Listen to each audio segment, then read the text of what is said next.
Hi, welcome back to Cameron Sports Podcast. I'm your host here, Cameron Lindsay, back with another episode.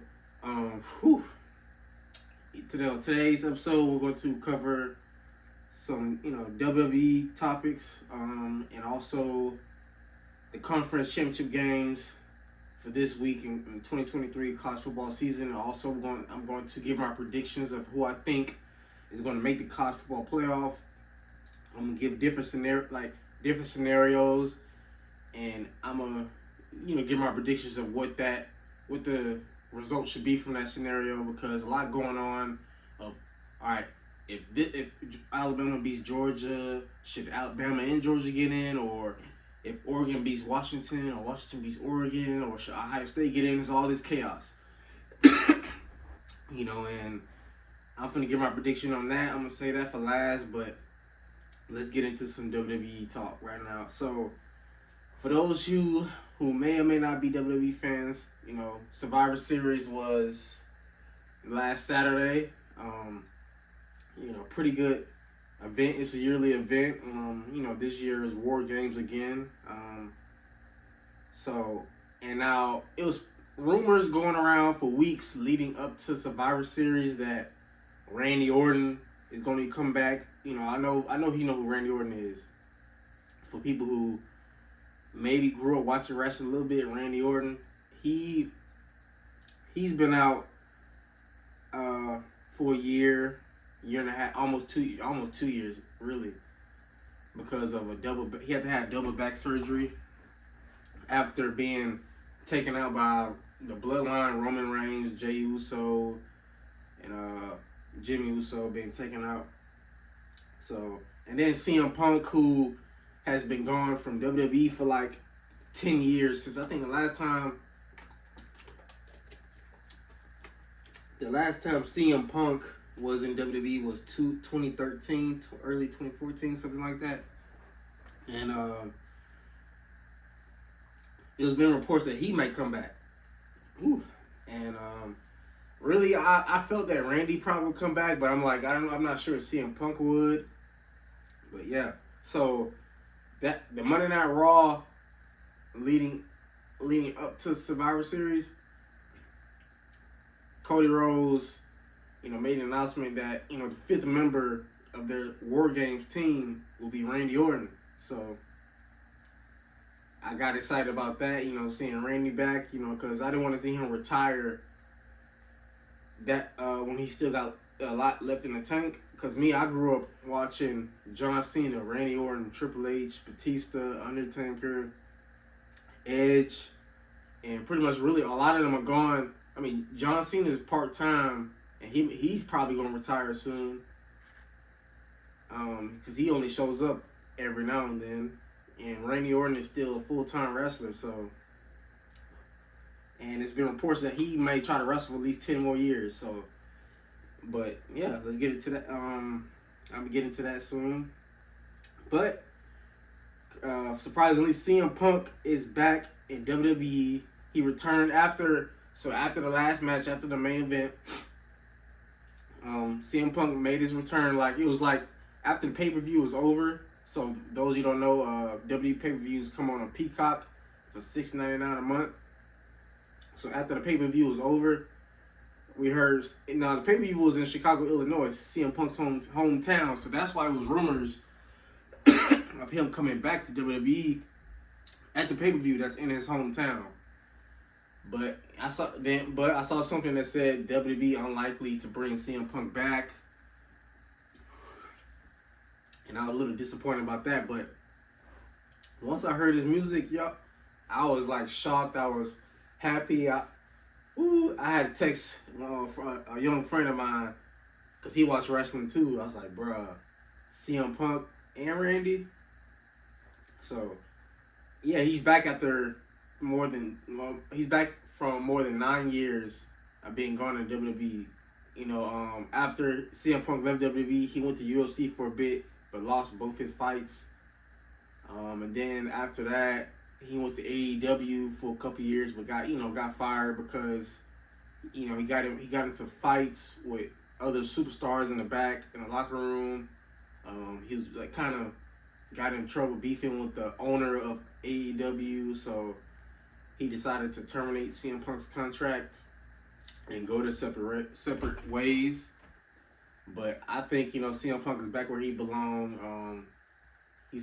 He has signed a multi-year contract with WWE. I feel like this is where he belongs. Should have never left, but I guess it's that saying. Sometimes you gotta leave and come back better. So, hey, and also again, who also returned at Survivor Series, Randy Orton. He like I said again, Randy come back after a year and a half, due to having double back surgery. Now I know for those like WWE is old fake and this and that, like the storylines, yeah, but what they go through is real. So, because like I think another superstar, Big E, he broke his neck on live on I think it was SmackDown or Raw, and he's been gone ever since. And Big E's a former WWE champion. I don't know if he's gonna retire or not. I hope not, but yeah, Randy.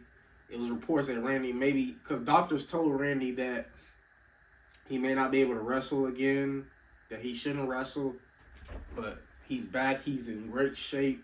He looks bigger, faster, conditioning, all that. And I think Randy Orton has a lot left in the tank. I'll say this, if he wrestles for 10 more years, I'll be fine with him breaking the record held by John Cena and Ric Flair for most world titles in WWE history, because both Ric Flair and John Cena are both at 16. Even though I want John Cena to be the one to break the record, because I think he's the greatest of all time. But if Randy does it, he might have an argument for that.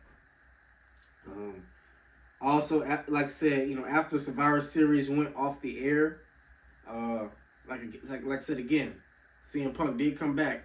And for those who think WWE's fake, it's not. So, when CM Punk first left WWE,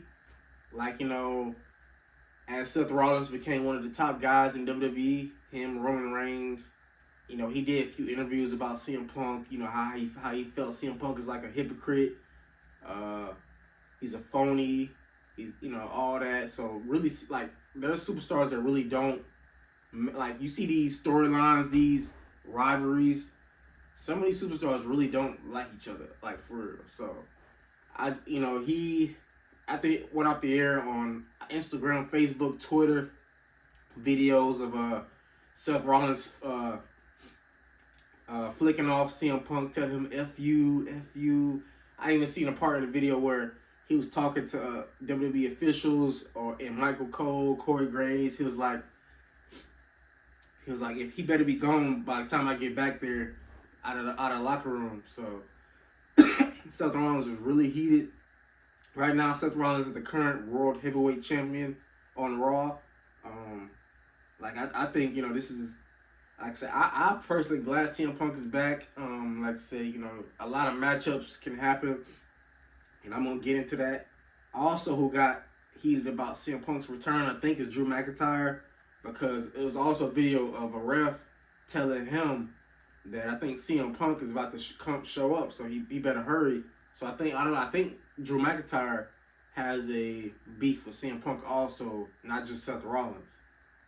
I even saw something about Roman Reigns being backstage at Survivor Series and being mad that CM Punk is back. I mean, I understand what happened to AEW, or some reports that when CM Punk was here, some superstars didn't really follow his lead because he was trying to be a locker room leader and they didn't want to listen to him. But like CM Punk said on Raw, he's here to make money, not friends. So I gotta respect that.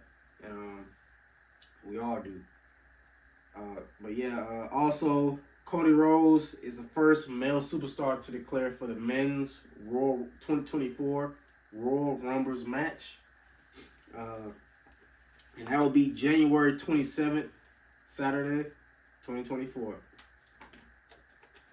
Now, I'm not going to give my predictions on the Royal Rumble until January, but I think next year's Royal Rumble match is going to be really, really good. It's going to be in Tampa, Florida. I really wish I could go. I don't know. If it's a chance I could, maybe. But with me graduating in May, my focus is going to be like all on that, so Now, if it was in Atlanta, best believe I would definitely go to the Royal Rumble match if it was in Atlanta. Um, but I think it's gonna be real good because you have Cody, who's trying to get back to the main event and have a chance to finish his story. Last year, he came up short against Roman Reigns for the undisputed WWE Championship due to his family getting involved. This year, you also got favorites like. Whew, sorry, y'all. You also got favorites like LA Knight, Gunther, who's the current Intercontinental Champion. So, you got CM Punk, who's like I said, CM Punk is back. So, I think them four right there automatically going to start being in serious consideration for the winner of next year's Royal Rumble. Like, is WWE going to have Cody win it back to back? Would I have a problem with that? No. I technically wouldn't, because we already know Cody's probably going to challenge Roman Reigns again. But I feel like that's probably not going to happen. I feel like it's going to be another way Cody's going to get to Roman, like maybe the Elimination Chamber, because I don't see Roman defending the title inside Elimination Chamber. So I feel like he's going to earn that right there. So I feel like LA Knight, Gunther, CM Punk are going to be really top three candidates for the men's Royal Rumble match. And for those who don't know what the Royal Rumble match is, it's a 30-man or woman match.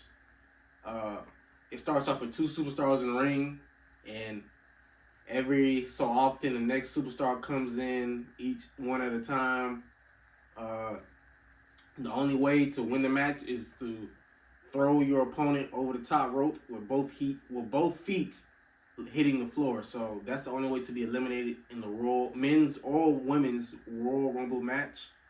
And the winner of each match, the men's and women's match, gets a world title opportunity, main event opportunity at WrestleMania. So like WrestleMania is basically like how the Super Bowl is for the NFL, the NBA Finals is for the NBA, the World Series is for the MLB. WrestleMania is like that for WWE. It's the Super Bowl. It's the NBA Finals. It's the World Series. It's the Stanley Cup. It's the National Championship game. It's the Final Four in NCAA basketball. So the Royal Rumble is like it's a real big event. So like I said, it's kind of like you're like in a AFC, like you're in a conference championship game. The AFC champ, like in football, like the AFC or the NFC championship game.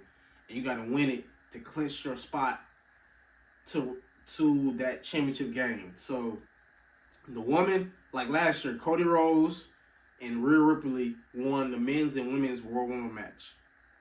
So Rhea Ripley punched her ticket to WrestleMania. So she in the Super Bowl. She's in the Super Bowl. She got her ticket, and she challenged Charlotte Flair, who's the daughter of Ric Flair, to a match at WrestleMania for the SmackDown Women's Championship, which is now the Women's World Championship. She beat her at WrestleMania, but before that, she earned her right to main event WrestleMania. So she didn't have to earn it down the road. So she was good. She could have not wrestled another match earlier this year, and she would have earned her right to WrestleMania, no matter who the champion was. So, and Cody Rhodes did the same thing in the men's Royal Rumble match. He won. He earned his shot to face Roman Reigns. So, yeah, so I don't know, Cody could be consideration. I'll say them top four, but I really think LA Knight, Gunther, or now that CM Punk is back, him. So, I mean, could The Rock? I know that there's speculations maybe The Rock could, but I don't know. I don't think so. I don't think so. But yeah, Cody Rhodes is the first male superstar to declare for the men's Royal Rumble match. And again, the winner of the men's and women's Royal Rumble match will get a World Championship opportunity at WrestleMania. And also news from Monday Night Raw this past Monday, Seth Rollins will defend his World Heavyweight Championship against Jey Uso next week on Monday Night Raw. So Drew McIntyre came back out. Him and Seth face each other for the World Heavyweight Championship at WWE's pay-per-view before Survivor Series at Crown Jewel. And Seth Rollins defeated Drew McIntyre to retain his World Championship. Now, of course, Drew got mad. I feel like if you're watching this, Drew, because he has liked my tweets on Twitter, stop being a baby, man. Stop being a baby. Get in the gym. It's like boxing, UFC, or anything. You lose, get back in the gym, go put in that work, and come back and become a 3-time world champion to go main event WrestleMania. You better than that, Drew. Come on now. Don't act like a baby. You better than that. I'm disappointed in you, man. You better than that. You're a 2-time WWE champion. Act better than that. I understand that during COVID, when you became WWE champion, there was nobody at WrestleMania due to COVID. I understand that, but you're still a WWE champion. You're still a 2-time WWE champion. Don't keep. I want to say the B word. Don't keep acting like the B word, man. Be Drew McIntyre. Be that 6'6", 275-pound Scottish psychopath that you are. You know what I'm saying? Come on now. But yeah, he'll be. I think that'd be a good match between Seth Rollins and Jey Uso for the World Heavyweight Championship. Like I said, I personally, I think Seth Rollins' reign is really good. Like I said, even though Roman Reigns is my current favorite WWE superstar, I think Seth Rollins' world title reign right now is better this year because Seth has defended the title all over the world at WWE house shows, pay-per-views, Monday Night Raw. He defended it on NXT, SmackDown. So he gives opportunities. So it's like he's not hard to find. All you got to do is ask him. You know, so. But yeah, also, like I said, I came up with potential matches for CM Punk that I look forward to. Again, Seth Rollins, Roman Reigns, AJ Styles, Drew McIntyre, and Kevin Owens. Now, like I said, him and Seth Rollins, I feel like that could be a WrestleMania main event, especially on night one. Like, cause really, like, think about it. Y'all know y'all say WWE, yes, WWE fake the storylines, yeah, but it's even better. The storylines are even better when superstars actually hate each other. Like, they got beef all the way from NXT to now. Back when Seth Rollins was the NXT champion and CM Punk was the WWE champion, and CM Punk's reign as WWE champion is one of the best title runs I've ever seen growing up in my lifetime. CM Punk is a former 5-time WWE champion. His last title reign was 434 days, the longest reign in the modern era for a WWE champion before Roman Reigns broke the record and is now champion for over 1,000 days. You know, like I said, like think about it. Like think of the weeks leading up to WrestleMania. Think of the promos that we're gonna get between Seth Rollins and CM Punk.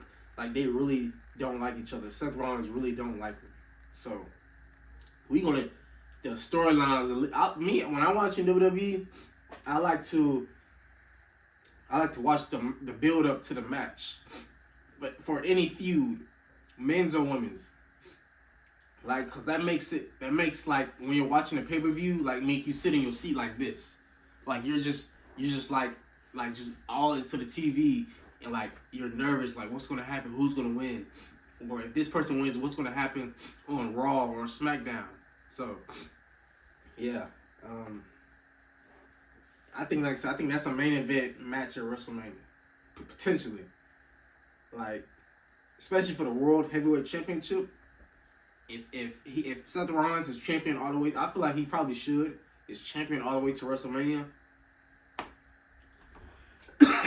And like, cause like thinking about it, for the women's, I remember 2 years ago, at Survivor Series, Becky Lynch and Charlotte Flair face each other in a champion versus champion match at Survivor Series 2 years ago, and Becky and Charlotte were both known as friends, like real life friends, but they really started beefing. It wasn't just no storyline. Like Becky and Charlotte really stopped being friends, like following each other on Instagram, like yelling at each other, almost getting into fights. So that's what made that match so really good, because they really didn't like each other anymore. They were beefing. Right now, I don't know if they're friends again now, but they're like, I guess, frenemies, because they're two top women in WWE that are future Hall of Famers, arguably the best of their generation.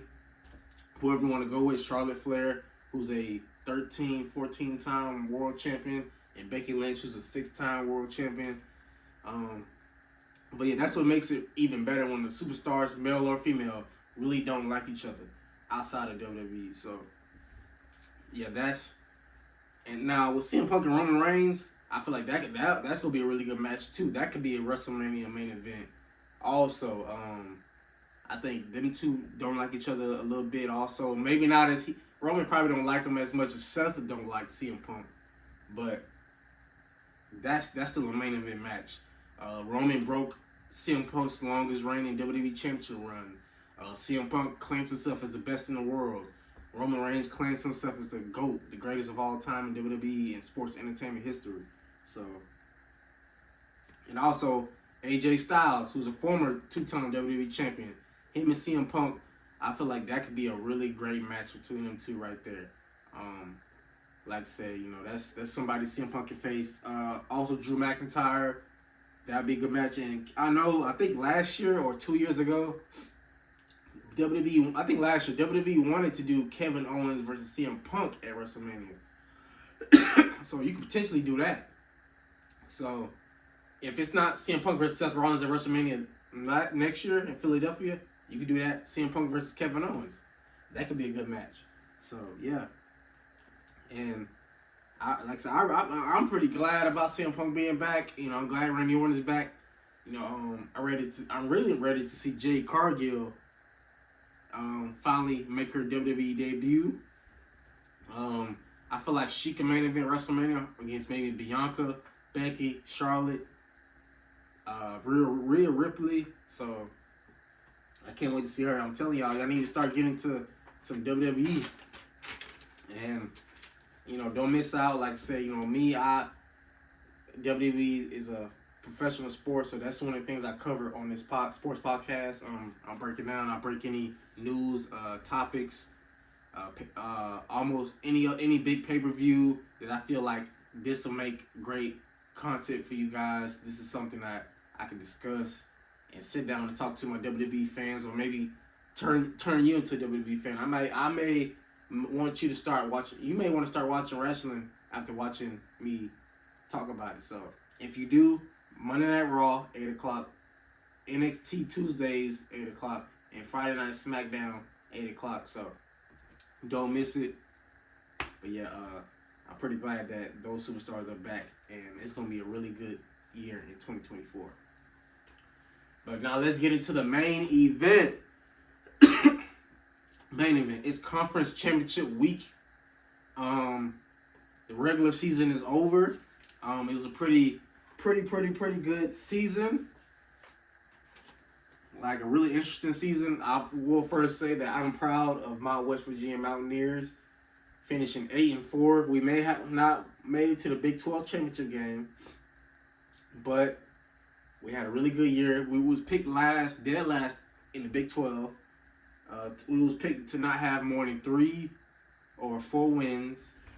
I ain't gonna lie, I wasn't really confident in Neil Brown, because at best he has coached average football for us. At quarterback, I wasn't completely sold on Garrett Green, but now I believe in him now. I feel like he's good enough to lead us to a Big 12 championship game next year. I feel like I expect West Virginia to compete for the Big 12, especially with Oklahoma and Texas not being in it next year. Even though I know Colorado, Utah, Arizona State, or joining the Big 12, I still expect us to compete big time. But let's get into these conference championship games that are going to impact the college football playoff committee next week. Sunday, because I think the rankings, after the conference championship games, the rankings come out Sunday. So, yeah, it's gonna impact the committee's decision this weekend, these games. Let's get into it. First up, we got the Conference USA Championship game between New Mexico State, who finished the regular season 10-3, against Liberty, who's ranked 24th in a college football playoff poll. Now, this is Liberty's first year in the Conference USA. They have been on the FBS level, but they were not in the conference. They were more like independent. And New Mexico State came off their best win 2 weeks ago against Auburn on the road, 31-10. So they're a pretty decent football team, a pretty good football team. Liberty's a really good football team. They can finish conference play undefeated. If this was the 12-team format that's going to be next year, Liberty will be playing possibly in a college football playoff. But I'm going to go Liberty over New Mexico State, probably in a close one, because I feel like New Mexico State's probably going to try to push Liberty. This is for the Conference USA Championship. But Liberty's going to be fighting for a chance to play in the New Year's Six Bowl, depending on if Tulane loses to SMU in the American Championship game. But I'm going to go Liberty over New Mexico State in a close one to win the Conference USA Championship.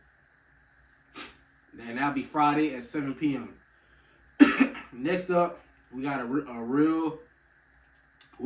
or go home matchup. This is my first 4 championship games I got highlighted. And this one right here may be the biggest one I got my eye on. Number 5 Oregon, 11-1 in a rematch against number 3 Washington, 12-0 for the last Pac-12 championship game ever. So now Washington did beat Oregon in the regular season at home in a comeback win. Now Oregon should have won that game. They had it won. All they had to do was punt the ball and make Washington drive down the field and score a touchdown. But no, Dan Lanning had to go for it, made a terrible call, gave Washington a short field, and they drove down the field in a couple plays and scored. Or, like I said, Oregon could have tied the game, but their kicker missed the field goal. So, ever since then, Oregon has really looked like the better team rather than Washington. Washington has had a lot of close games lately. Oregon has been pretty dominant. They dominated Oregon State last week at home. They got their revenge in the Civil War match. Bo Nix is arguably probably the Heisman Trophy candidate. It's him or Jaden Daniels. But Michael Penix Jr. is not far behind both of them. He's a Heisman Trophy candidate. So this game has college football playoff spot on the line, a Heisman Trophy candidate, possible Heisman Trophy winner on the line, and also the last Pac-12 championship on the line. So, yeah, now, like I said again, it's a lot of speculations. Like, oh, okay, if Oregon wins, should they be in over a one-loss SEC champion or one-loss non-SEC champion? But I'm gonna get into that. So, but I'm gonna pick my winner now. Now, like I said again, I think this is gonna be a close game, most likely. You got Michael Penix Jr., who's arguably the best quarterback in the nation besides Caleb Williams. You got Bo Nix, who has resurfaced his career since transfer from Auburn 2 years ago. And I know there's a lot of people not giving Bo Nix his respects because of how he played at Auburn, but y'all gotta realize something. Think of Joe Burrow when Joe Burrow was at Ohio State. he didn't get no playing time. He couldn't beat out the late great Dwayne Haskins. He couldn't beat out I forgot who else was there, but he had to transfer to LSU. And then Joe Burrow's first year at LSU wasn't even all that great. It took him to his senior year. So yeah, now like I said, I think Bo Nix, but I think really it's closer to him and Jaden Daniels. But Jaden Daniels won't be playing in the SEC championship game, so Bo has a chance to add to his resume to potentially win the Heisman if he beats Washington in the Pac-12 championship game. So I'm gonna go Oregon in a close one over Washington. Now it wouldn't surprise me if Oregon blows them out. It wouldn't surprise me because this will be a neutral site game in Las Vegas. So Oregon can run the ball. They can really pass the ball. You know, you got Troy Franklin, who's a finalist for the Blitnikoff Award. Who's one of the finalists for the Blitnikoff for best receiver in the nation. Sorry, y'all.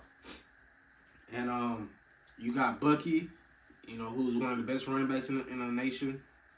Bo Nix, who's going to be a top draft pick in next year's NFL draft.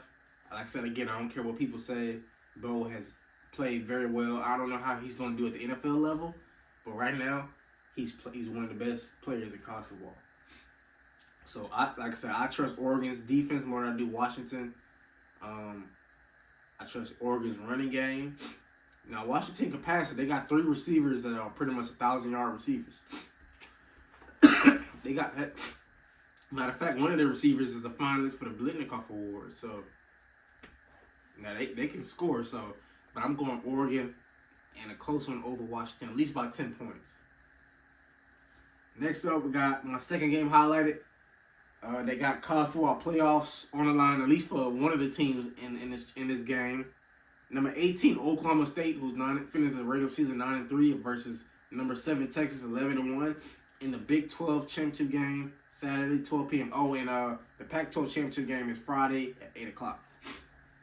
So, like I said, Texas got a potential to make the college football playoff if they beat Oklahoma State.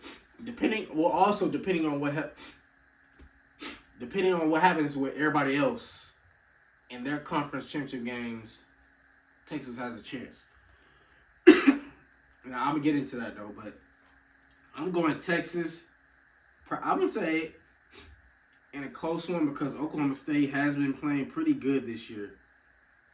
Now even though they did lose to South Alabama, they did get blown out by UCF, but they did beat Oklahoma, who did beat Texas also. So if I was Texas, I wouldn't take Oklahoma State likely.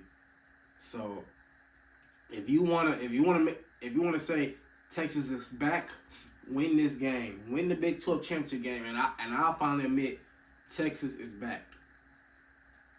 So, but I'm going Texas over Oklahoma State in a close one in the Big 12 championship game. My third highlighted game that's also got some college football playoff spot on the line. Number 14, Louisville, who finished the regular season 10-2, versus number 4, Florida State, who finished the regular season 12-0 in the ACC championship game at 8 o'clock p.m.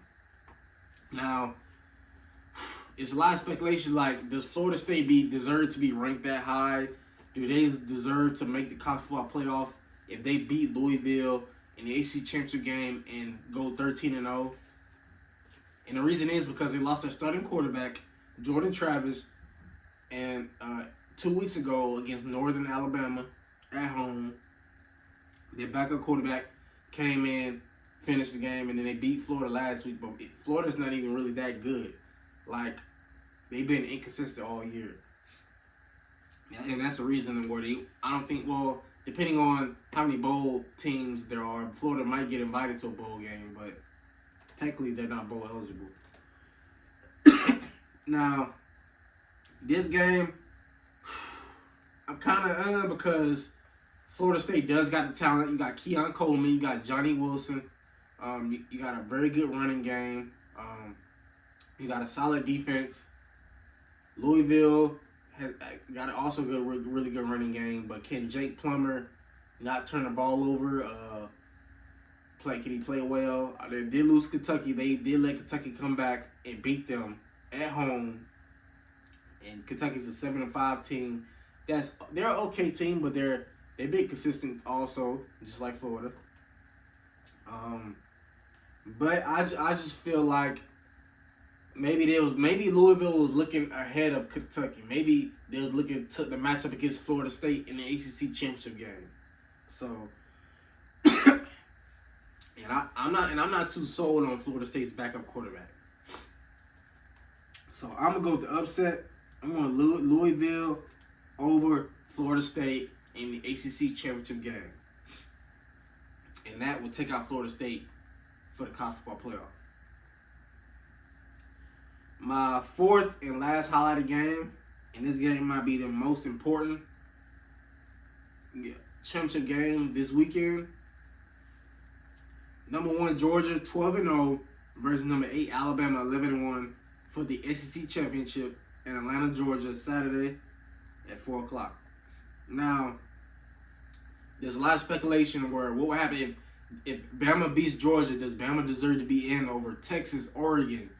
Or if Georgia loses a close one, they're the defending back-to-back champions. They've been undefeated all year. Should Georgia be in even though they lost to Alabama? So I got a way to end all that. I got Georgia over Alabama. I think Georgia's better than Bama. Don't get me wrong, I respect Jalen Monroe, but I think Georgia's the better team. Like I said, Georgia has proven that the last 2 years. And now it's gonna be a close one. I don't expect it to be a blowout, but I think it's gonna be a close one. And I think Georgia right now is a superior team than Alabama. So that will end. Now, if Bama does beat Georgia, I'm gonna get into that. Who I think should be in, who I think my top 4 should be, regardless. But I'm going Georgia in a close one over Alabama. Next up, we got the American Championship game. SMU 10-2 versus number 22 Tulane 11-1. Saturday 4 o'clock. I'm gonna go Tulane in a close one. Tulane has a chance to make a New Year's Six bowl. SMU has been pretty good. This is their last year in the American. The SMU goes on to the ACC championship.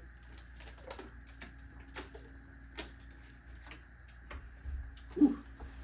So, but I think this is gonna be a close game.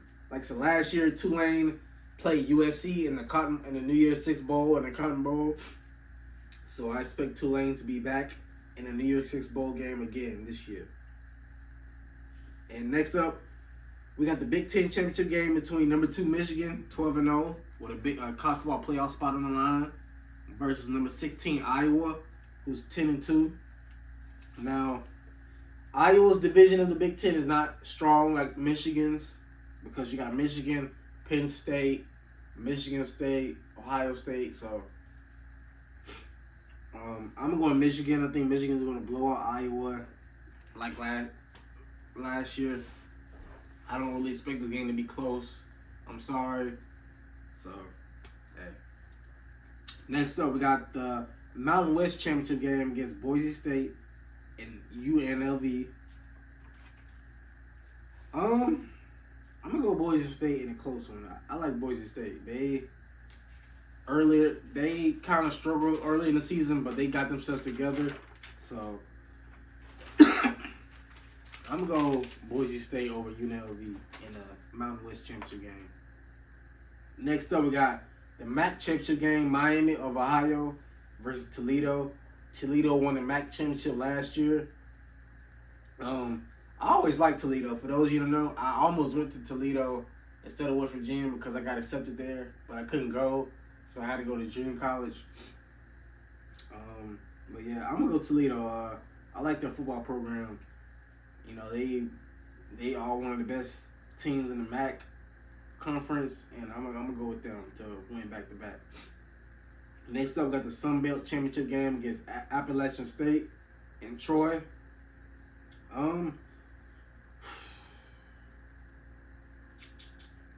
gonna go Troy in a close one over App State. I'm gonna get an edge to the home team. Like I said, I almost thought about going Appalachian State, but I'm gonna go Troy in a close one over them.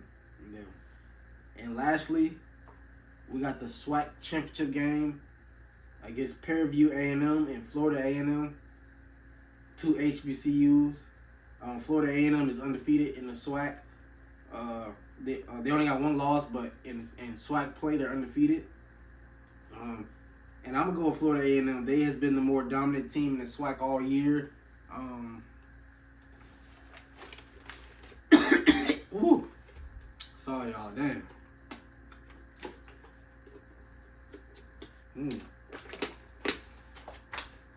See y'all, this ain't no edits. You seen this live, so.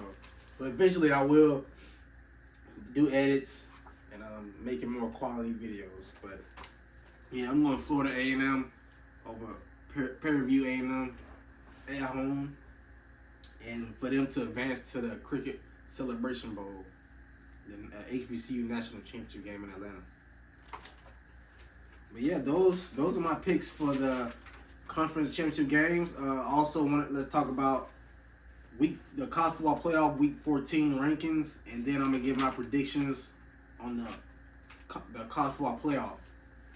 So, the committee's rankings for week 14: Georgia at 1, Michigan at 2, Washington at 3, Florida State at 4. So right now, those are the 4 teams that will be in the college football playoff. Oregon at 5. Ohio State falls to 6 after the loss to Michigan. So they fall from 2 to 6. Texas still at 7. Alabama still at 8. Missouri still at 9. Penn State at 10. Ole Miss at 11. Oklahoma at 12. LSU at 13. Louisville falls to 14 from the 10th spot. Arizona is 15. Iowa is 16. Notre Dame is 17. Oklahoma State is 18. NC State is ranked 19. Tennessee is ranked 21. Tulane is ranked 22. Clemson is back in the top 25. They're ranked 23. Liberty at 24. And Kansas State finishes the 25 at 25. I'll agree. Like the only changes I will make, I will put Oregon over Florida State. Like I said again, because come on now, do you think? Do you think a team without their starting quarterback, with a backup quarterback, is better than an Oregon team who has a Heisman Trophy candidate at quarterback? That's one of the best teams on both sides of the ball in the nation. Like now, if Jordan Travis was still there, okay, cool. Florida State is undefeated. They do got the starting quarterback there, but they don't. So, also I'll put Texas over Ohio State, at least. I think Texas is better than Ohio State. I'm sorry. So, but at least Oregon and Florida State, at least flip them two. But, yeah. Now, let's get into my scenarios for the college football playoff. Now, this is my predictions. At 1, I got Georgia 13-0, winning the SEC, and they're in. Michigan at 2, 13-0, winning the Big Ten championship game easily over Iowa, and they're in. And number 3, I got Oregon 12-1, winning the Pac-12 championship game, and they're in. And I got Texas at 4, 12-1, winning the Big 12, and they're in. So my scenario is, scenario 1, Washington loses to Oregon in a rematch, and they're out. Florida State loses to Louisville in the upset in the ACC championship game, and they're out. Alabama loses to Georgia, and they're automatically out.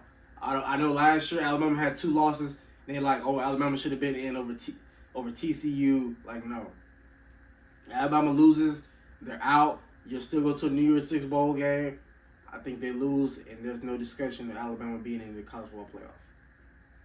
And lastly, Ohio State is out because they didn't even make the Big Ten championship game. So, I know last year Ohio State did make it.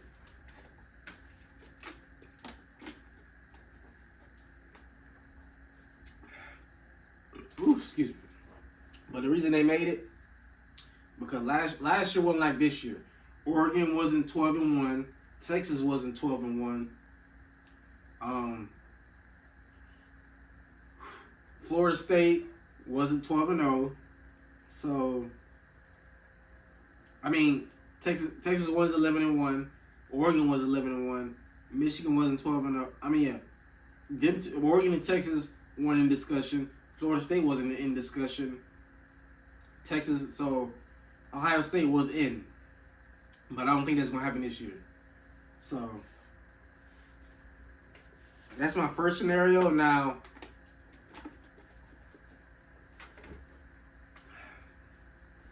my scenario, if Bama beats Georgia,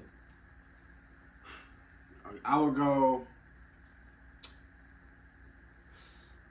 possibly go Michigan or Oregon, Texas, then Bama. If Bama does beat Georgia, I'll put Bama in. I mean, well, no. I take that back. I'm sorry. I had a brain fart. Michigan, Oregon. Yeah. Texas. Yeah, Michigan, Oregon, Texas, and Bama. Yeah. And then 4. Long as Texas is in it, I'm fine because I think Texas is better than Bama. They did beat Bama at Alabama. So, now, another scenario that can happen is Bama beats Georgia, Bama beats Georgia still, Michigan, Oregon, let's say Bama gets in, and the committee puts Georgia in. If they put 2 SEC teams in, I don't think that would be fair because Texas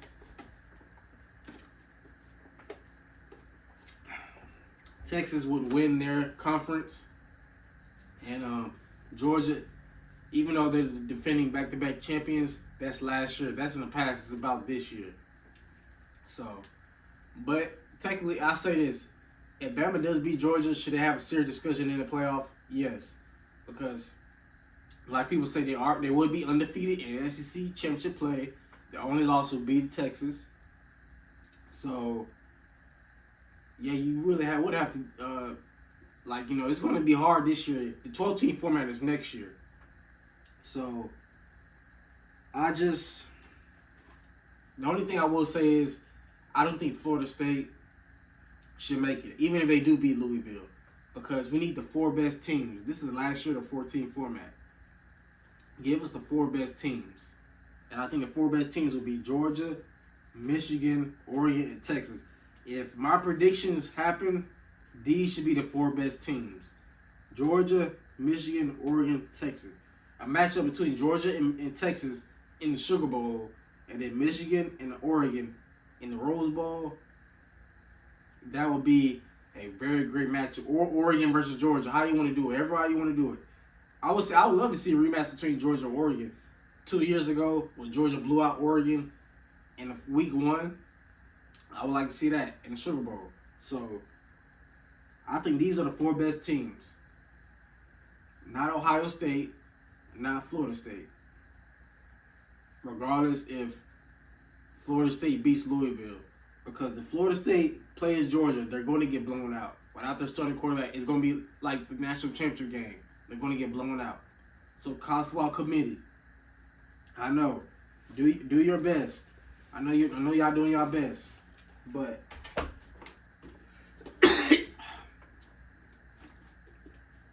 give us the 4 best teams, not the 4 most deserving. Now I will say this: TCU was one of the best 4 teams last year. I know people talking about TCU didn't deserve it. They did because they were one of the best. Technically, TCU did beat Michigan in the semifinal game. And that same Michigan team beat Ohio State. And that same Ohio State team literally almost beat Georgia if Marvin Harrison Jr. didn't even get hurt. Ohio State led all of that game against Georgia until like the last few minutes. And Ohio State almost won, but their kicker missed a field goal. So Ohio State literally almost won that game. So yeah, but I just think if you put a Florida State team with a backup quarterback, it's like you're giving a participation trophy. Like, if I'm a Florida State player, I mean, yeah, I'll be happy if I get in, but I feel like, oh, they're doing it out of pity. So, but yeah, I think it was going to be Georgia, Michigan, Texas, Georgia, Michigan, Oregon, and Texas. But yeah, I think those are the 4 best teams. 4 best. Now, if Washington beats Oregon, Bama beats Georgia, Bama, Michigan, Washington, and if, like I said, and if Florida, let's say Florida State beats Louisville, I still think Texas. I would go Bama, Michigan, Washington, and Texas. I think that would be a pretty good second option for the 4 teams. And Georgia would have to be left out. It'll be tough, but you don't have to put 2 ACC teams in the playoff 14 playoff every year. Now next year it's gonna be 12 teams, so that's fine. But like, come on now, give us the 4 best teams. And yeah, like I said, it's gonna be an interesting week. Interesting week. This is one of my favorite times of the year in college football. A lot of chaos is probably gonna happen or could happen. I'm gonna be on the edge of my bed whenever after the conference championship games are over and Sunday comes around and the college football playoff committee or putting one of their final rankings out. And I'm gonna be sitting on my seats to see who makes it, who's in the playoff, who's left out. So it's gonna be hard. But like I said, I'm gonna trust the committee's decision. Like I said, I'm not on that committee. I'm a fan. I'm a journalist.